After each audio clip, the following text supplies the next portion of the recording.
সংখ্যালঘু বলে আমাদের ভাই বোনদের জন্য মায়া কান্না করছেন। আমি দেশবাসীকে আহ্বান জানাবো, গত ফ্যাসিস্ট আমলে রংপুরের মৎস্যপল্লীতে, দিনাজপুরের সাঁওতালপল্লীতে, ব্রাহ্মণবাড়িয়ার নাসিরনগরে, হিন্দুপল্লীতে কারা হামলা চালিয়েছিল, লুটপাট করেছিল, ভাঙচুর করেছিল, অগ্নিসংযোগ করেছিল, কারা গরু ছাগল চুরি করেছিল, আপনারা দেখার চেষ্টা করুন।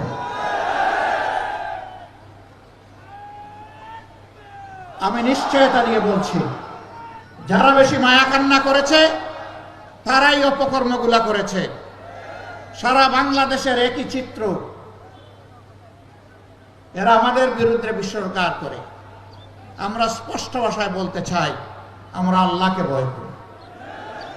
আমরা কারে ভয় করি? যারা আল্লাহকে ভয় করে তাদের হাতে মানুষের জীবন, সম্পদ, ইজ্জত সম্পূর্ণ নিরাপদ। এই তিনটার পর কখনো আল্লাহকে যারা ভয় করে তাদের হাত পড়তে পারে না। সম্মানিত ভাই বোনেরা, আমরা এই সংখ্যালঘু আর সংখ্যাগুরু আর এই শব্দই শুনতে চাই না।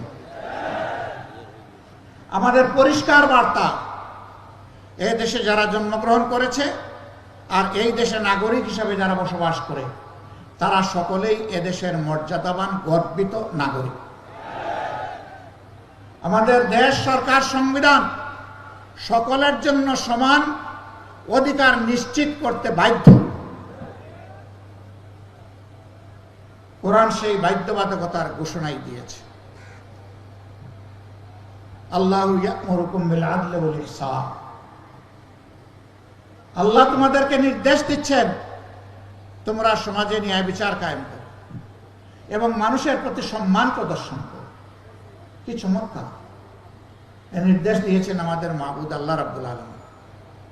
আমরা সেই আইনের শাসন, সৎ লোকের শাসন, কোরআনের শাসনের ভিত্তিতেই বাংলাদেশকে বদলে দিতে চাই ইনশাআল্লাহ।